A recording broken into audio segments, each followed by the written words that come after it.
to all from the United Voice newscast. In tonight's newscast, we have decided to take a very serious topic to you, the people, and that is battered woman syndrome.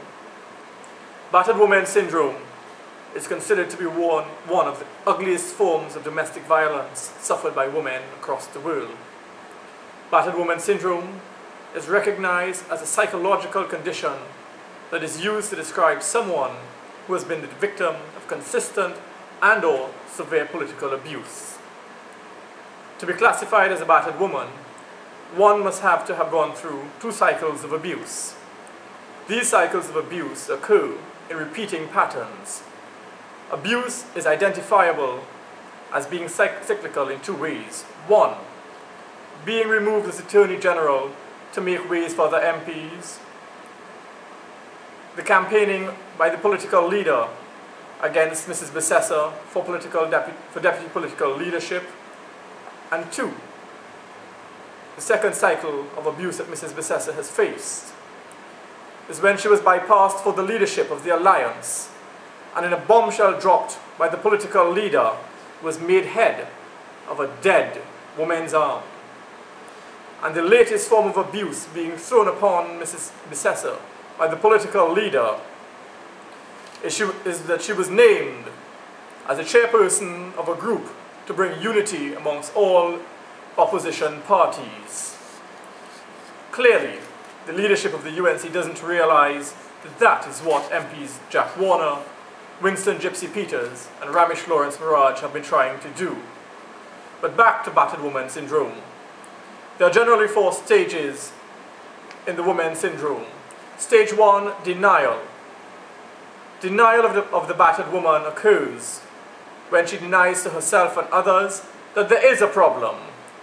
Most battered women will make up many excuses for being thrown out of the chief whip seat, for being thrown out of the Attorney General seat, and for being removed as a deputy political leader in favor of yet another man.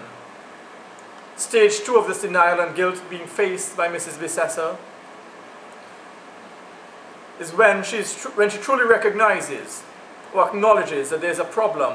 However, she recognizes that she's been a victim of abuse and she's been used again and again. During this stage, most women will take on blame or responsibility for any abuse that they have received. This was seen in Mid-Center Mall when she got up and said that she was the cause of being battered, and she used the song "No Woman, No Cry" as a response to Mr. Pandey's abuse. Stage 3, the enlightenment.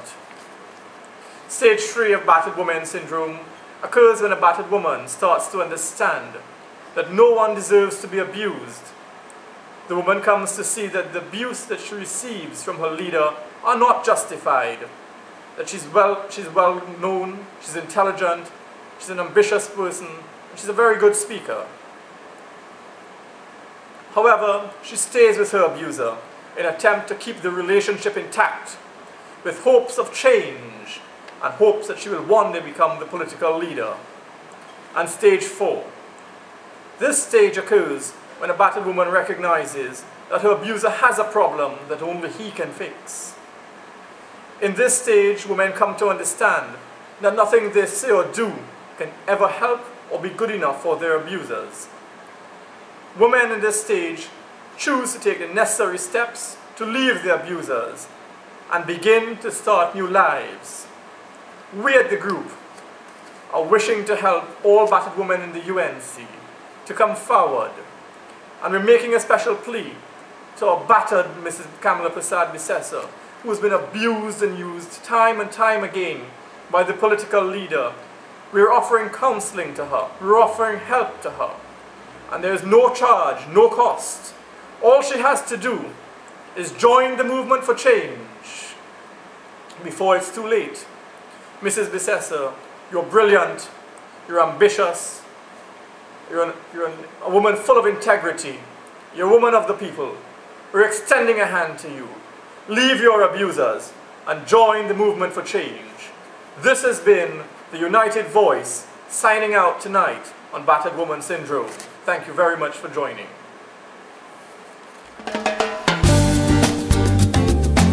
Thank you.